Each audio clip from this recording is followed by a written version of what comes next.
देश के कोना कोना आ विभिन्न धार्मिक स्थल में एखन मन शांत करय वाला विभिन्न मंत्रोच्चारण तथा भक्ति गीत सब बाजि रहल अछि। अपन क्षमता अनुसार सब माता दुर्गा के नव रूप के पूजा करय में व्यस्त अछि। लेकिन महोत्तरी के लोहरपट्टी नगरपालिका वार्ड 7 स्थित ढटौरा के मोसहर बस्ती वीरान अछि। बस्ती में एखनो किछु घर खाली अछि। व्यक्ति सबक उपस्थिति देखल गेल किछु घर में समेत बड़का बड़का खदिया अछि। उक्त घर सब में बैस रहल मुसहर सब जान के जोखिम में राखि बाढ़ के बाद फेर से गृह प्रवेश केलक अछि। कारण एके गो दशईं केना घर बाहर मनायब कहि क, लेकिन धर्म निभाबऽ बाध्य भेला पर ओ सब घर में रहि रहल आ एखनो पूर्ण रूप से सुरक्षित नहीं अछि। कतेको के तो घरे नहीं अछि आ ओ सब बाढ़ के बाद रोजने रेलवे ट्रैक एखनो धरि छोड़ नहीं सकल अछि। की सब कह जाय माने दिन दिन यही व्यवस्था हो रहा है। ऐसे सर्वा कर दी कोनो माने हमरा गांव के साइड नहीं जमीन माने सर्वा करके धरे देते हमरा बना देना था, बना देती 10 फीट ऊंच करके हम सुन रहे सकती सर करके तो मनावे करबे करते। अब छेड़ देती से तो नहीं होई तो कहां गोडियो में पहले अब जब नहीं जो करबी तो ओहो बिरेछ जते तब कोई रहबे तो वही के लिए ओकरा मनावे पड़े। एक रातो बिगड़ सुरको आयल है सुरको एगो छोड़ के सुरको आयल है सुरको बने दहा देल के सब ये मरियो आले एकदम घर सुपरी ला पानी चेन्हा छिते होती पानी के वहां तक ला चेन्हा घर में आते तो फांक धबे न रहले सब सरेल के धान चार सब दहा गेल। बस्ती के एक दिस रातो नदी के तटबंध अछि तऽ दोसर पट्टी रेलवे ट्रैक के बीचे में हरेक वर्ष बाढ़ि से बस्ती बहबैत अछि। वर्ष भर जमा पड़ल अन्न लत्ता कपड़ा आ चौपाया सब समेत बहा क ओकर सबके जीवन अत्यंत कष्टकर बनैत अछि। नहीं तो स्थानीय ने प्रदेश ने तो केंद्र सरकार के दया दृष्टि पड़ सकल अछि उक्त बस्ती में। बातें से शरद सिंह नेता हमारा क्षेत्र से जीत के गेल है, वो कुछ नहीं कल के देख के गेल है। अगलो बाढ़ में देख के गेल है, पिछलो बाढ़ भेल है वह में देख के गेल है, कुछो न कर। आई कौन दोनों हमारा 2 नंबर प्रदेश के अगर नाम न जानी चाहिए, लेकिन 2 नंबर प्रदेश के सरकार पत्रकार सब आयल है, मीडिया के कुछो नहीं भेल। सबसे बात हमारा सबके विश्वास उठी है कि नेपाल में हमारा सबके न चाहत कह के है, सीधे कमाई खाई छी भ गेल। गरीब आदमी के कुछ हो न है, न सरकार है, न जनता है, न मंत्री है, न नेता है, न गांव के भलमन है, कोई नहीं। शरद सिंह जो मंत्री 2 नंबर के भेल है से आयल रहे तब जैसे कहल कि जैसे अब हमर कथू जैसे नहीं भेलो तो हम जैसे लद्दी कोड़ा देवो।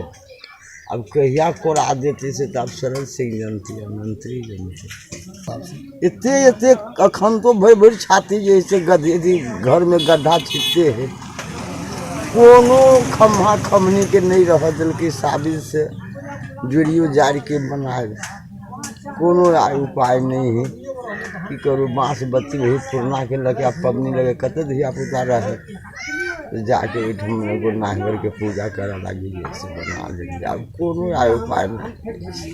बाढ़ पीड़ित सब सरकार बस्ती नहीं घुसकोला पर अपना सब ट्रैक से नहीं हटब बतौलन अछि। 3 महीना की 4 महीना भगले अखाड़े से कैला अभी तक सड़क के पछी त की न हबे योजना त की करू। हम नहीं ढेवा कौड़ी है न कतू है तो की करूँ तब रोड पर छड़की घर बना के बची कार के की कहबे हमरा सके बदले एहि बात से हमरा रास्ता दाव कहूँ आ न तो हम सब रोडे पर हम राजा देव सब बिगड़ गेले तो कोई नहीं ढारा के कोई तक नहीं करे छै। खेत सब जे भर गेले अब कथी हम सब अनाज खबै तकर कोनो पते नहीं। खेतो सब ओहिना नाम भेले आके कुछ नहीं दसवे दिकिम सिकी मना रहल छी की करबे दूसरे से तेसरे से कर्जा बर्जा पैसा ल के मना रहल छी। अब तो बाल बच्चा के छोड़ त नहीं देबी ओने जेना हुनकर खोच भरे छियै त कर्जे ल के अभी तो हमरा सबके समस्या 2 साल से खेताई रहली न। हम सब तो मजबूरी केहनो तो उनकर जे है से करबे माने वो रहते जना ढवा कर रहते बास कर लेती तब न घर बनैती। आज इहो सोची छी घर बनैबो करा फिर दहाइए रोडे पे 2 बरस रहबै कोन फायदा जाले हमरा सबके सारते नहीं जगह दोसर जगह ताले हम सब जब ही नहीं कमावे कमक इम्हर प्रदेश सरकार समेत काम भ रहल आ जल्दी निकास निकलनाई बता रहलो पर जनता एखनो सरकारे के आस में सड़के में दसई मना क प्रतीक्षा कर रहल अछि। प्रदेशक राज्य मंत्री किछ बाधा रहल आ ओ जल्दिए समाप्त भ हरेक घर तथा दलित के लेल प्रदेश सरकार छत के व्यवस्था करके प्रतिबद्धता व्यक्त केलनि अछि। ओ 10 गज्जा से भित्री मधेश के कोना कोना के गरीब आ दलित के लेल काम भ रहल बतबैत अछि। अब खास गरेर यो दलितहरूको चाहिँ भूमिहीन हुन्छ र उहाँहरूको शिक्षाको अलिक कमी नै हुन्छ र उहाँहरू निवेदन पनि लेख्न नजान्ने, त्यसो कारणले धेरै चाहिँ यस्ता जुन व्यक्तिहरू छ त्यो छुटिसकेको अवस्था छ। अस्ति चाहिँ तपाईको जिल्लाको बैठक एउटा जनता आवासको बैठक हुँदाखेरि म यो विषय चाहिँ अलिक विस्तृत रूपमा उठाएँ। ठिक छ, जसको जग्गा छ त्यसको घर हामी बनाइदिने, र यस्ता पनि छ जस्तो बथनाहाको कुरा लिइदिउँ, त्यो चाहिँ बोर्डरमा बस्दा कि पहिलादेखि नै बस्दै आइरहेको चाहिँ अवस्था छ र उहाँको कुरा दर्शाउँदै मैले उदाहरणैमा राखेँ कि अब उहाँहरूको जग्गै छैन। अब जग्गा भएको मान्छेको घर बनाइदिने हो, जग्गा छैन भने त्यसको घर कसरी बनाउने? यसको लागि पास गर्छु र त्यो विधेयकको आधारमा कहाँ हाम्रो जग्गा छ सार्वजनिक जग्गा, त्यस्तो जग्गामा चाहिँ उनीहरूको बन्दोबस्त गर्छु। प्रदेश सरकार समेत प्रतिबद्धता जनबैत अछि। हरेक जनता कोनो भी धर्म, वर्ण वा जात के भेलो पर सब नेपाली अछि आ सबके घास बास आ कपास पेनाई सुनिश्चितता रहल अछि। लेकिन जनता त एखनो घर बार बिहीने अछि। कहिया ओ सब छत पाउत देखनाइ बाँकी अछि। महोत्तरी से दीपक पांडे।